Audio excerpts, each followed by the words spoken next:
ನಿರ್ಮಾಪಕ ಮುನಿರತ್ನರವರು ಜೈಲು ಸೇರಿರೋದು ನಿಮಗೆಲ್ಲ ಗೊತ್ತೇ ಇರುವಂಥ ವಿಚಾರ.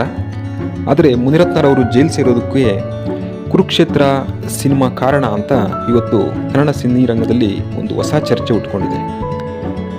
ಈ ಸಿನಿಮಾದಲ್ಲಿ ಅಭಿನಯಿಸಿದಂತಹ ಪಾತ್ರಧಾರಿಗಳಿಗೂ ಈ ಸಿನಿಮಾದಲ್ಲಿ ಕೆಲಸ ಮಾಡಿರುವಂಥ ಇತರೆ ಕೆಲವೊಂದು ವ್ಯಕ್ತಿಗಳಿಗೆ, ಈ ಸಿನಿಮಾದಲ್ಲಿ ಕೆಲಸ ಮಾಡಿರುವಂಥ ಕೆಲವು ಜನ ವ್ಯಕ್ತಿಗಳಿಗೆ ಕೆಲವೊಂದು ತೊಂದರೆಗಳು, ಕೆಲವೊಂದು ಅವರ ಜೀವನದಲ್ಲಿ ಕೆಲವೊಂದು ಅಹಿತಕರ ಘಟನೆಗಳು ನಡೆದಿವೆ.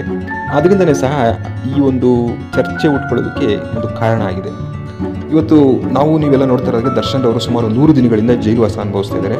ಈ ಸಿನಿಮಾ ಕುರುಕ್ಷೇತ್ರ ಸಿನಿಮಾ ರಿಲೀಸ್ ಆಗಿ 5 ವರ್ಷ ಪೂರ್ಣಗೊಂಡಿದೆ. ಆದರೆ 5 ವರ್ಷ ಆಗಿದ್ದರೂ ಸಹ ಇನ್ನೂ ಆ ಸಿನಿಮಾದಲ್ಲಿ ಅಭಿನಯಿಸಿದಂತಹ ಪಾತ್ರಧಾರಿಗಳ ಮೇಲೆ ಒಬ್ಬರಾದ ಮೇಲೆ ಒಬ್ಬರಂತೆ ಕೆಲವೊಂದು ಘಟನೆಗಳು, ಕೆಲವೊಂದು ಅವರ ಜೀವನದಲ್ಲಿ ಒಂದು ಅಹಿತಕರ ಘಟನೆ ಅಂತ ಹೇಳ್ಬೋದು, ಇದನ್ನು ಮರೆಯೋಕ್ಕೆ ಸಾಧ್ಯವಿಲ್ಲದಂತಹ ಘಟನೆಗಳು ನಡೀತಾ ಇದ್ದಾವೆ.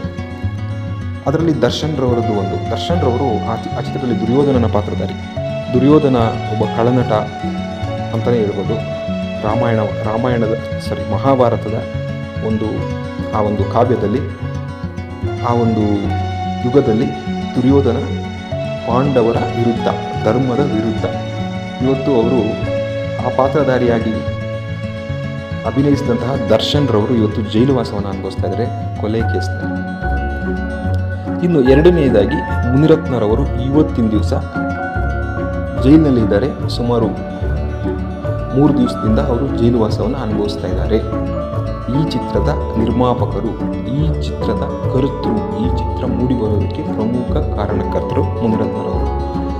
ತೆಲುಗಿನಲ್ಲಿ ಬಾಹುಬಲಿ ಸಿನಿಮಾ ಬಂದ ನಂತರ ಕನ್ನಡದಲ್ಲೂ ಈ ರೀತಿಯ ಒಂದು ಅದ್ಧೂರಿ ಸಿನಿಮಾವನ್ನು ಮಾಡಬೇಕು ಅಂತ ತುಂಬ ಆಸೆ ಪಟ್ಟು ಈ ಸಿನಿಮಾವನ್ನು ಎಷ್ಟೇ ಕಷ್ಟಗಳು ಎದುರಾದರೂ ಸಹ ಅವುಗಳನ್ನೆಲ್ಲ ಮೆಟ್ಟಿ ನಿಂತು ಕೊನೆಗೆ ಕುರುಕ್ಷೇತ್ರ ಸಿನಿಮಾವನ್ನು ಪೂರ್ಣಗೊಳಿಸಿದಂಥವರು ಮುನಿರತ್ನರವರು.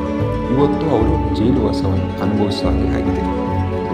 ಇನ್ನು ಈ ಚಿತ್ರದಲ್ಲಿ ಪ್ರಮುಖ ಪಾತ್ರಧಾರಿ ಭೀಷ್ಮರ ಪಾತ್ರವನ್ನು ಮಾಡಿದಂತಹ ನಿಮ್ಮೆಲ್ಲರ ನೆಚ್ಚಿನ ರೆಬೆಲ್ ಸ್ಟಾರ್ ಅಂಬರೀಷ್ ರವರು. ಈ ಸಿನಿಮಾದಲ್ಲಿ ಅವರು ಬಾಣಗಳ ಹಾಸಿಗೆಯ ಮೇಲೆ ಮಲಗಿ ತಮ್ಮ ಪ್ರಾಣವನ್ನು ಸ್ವಇಚ್ಛೆಯಿಂದ ಕಳೆದುಕೊಳ್ಳುವಂತಹ ದೃಶ್ಯ ಆ ಸಿನಿಮಾದಲ್ಲಿದೆ.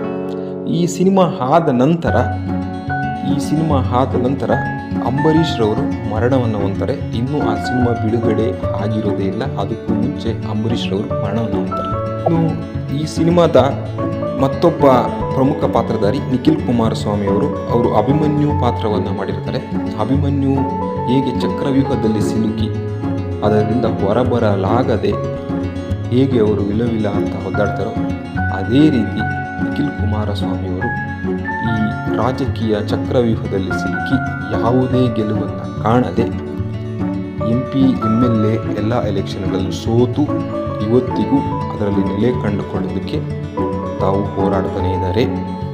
ದುರ್ಯೋಧನನ ಪತ್ನಿಯ ಭಾನುಮತಿ ಪಾತ್ರದಲ್ಲಿ ನಟಿಸಿದಂತಹ ಮೇಘನಾ ರಾಜ್ರವರು ತಾವು ಪ್ರೀತಿಸಿ ಮದುವೆಯಾಗಿದ್ದಂತಹ ಚಿರಂಜೀವಿ ಸರ್ಜರ್ ಅವರನ್ನು ಈ ಸಿನಿಮಾದ ನಂತರ ಅವರು ಕಳೆದುಕೊಳ್ತಾರೆ. ಇನ್ನು ಈ ಸಿನಿಮಾದಲ್ಲಿ ಕರ್ಣನ ಪಾತ್ರವನ್ನು ಮಾಡಿದಂತಹ ಅರ್ಜುನ್ ಸರ್ಜಾ ಅವರ ಮೇಲೆ ಮೀಟು ಆರೋಪ ಕೇಳಿಬರುತ್ತೆ. ಈ ಸಿನಿಮಾದ ನಂತರ ಸುಮಾರು 4 ದಶಕಗಳಿಂದ ಅನೇಕ ಬೇರೆ ಬೇರೆ ಚಿತ್ರರಂಗದಲ್ಲಿ ಕೆಲಸ ಮಾಡಿದರೂ ಸಹ, ಅನ್ಯ ಭಾಷೆಗಳಲ್ಲಿ ಕೆಲಸ ಮಾಡಿದರೂ ಸಹ ಯಾವುದೇ ಒಂದು ಕಪ್ಪು ಚಿಕ್ಕೆಯನ್ನು ಹೊಂದಿರದ ನಟ ಮೀಟು ಆರೋಪವನ್ನು ಎದುರಿಸಬೇಕಾಗುತ್ತೆ. ಇವರ ಮೇಲೆ ಲೈಂಗಿಕ ದೌರ್ಜನ್ಯದ ಆರೋಪ ಕೇಳಿಬರುತ್ತದೆ.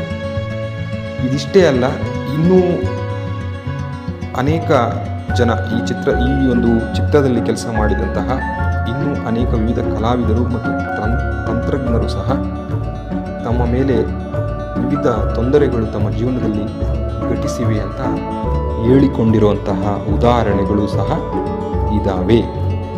ಇದು ಕಾಕತಾಳೀಯವೋ ಅಥವಾ ಇನ್ನು ಮುಂದೆ ಈ ಸಿನಿಮಾದಲ್ಲಿ ನಟಿಸಿದಂತಹ ಇತರೆ ಕಲಾವಿದರಿಗೂ ಏನಾದರೂ ತೊಂದರೆ ಆಗಬಹುದೇನೋ ಅನ್ನೋದು ಒಂದು ಪ್ರಸ್ತುತ ಚರ್ಚೆಯಲ್ಲಿರುವಂತಹ ವಿಷಯ.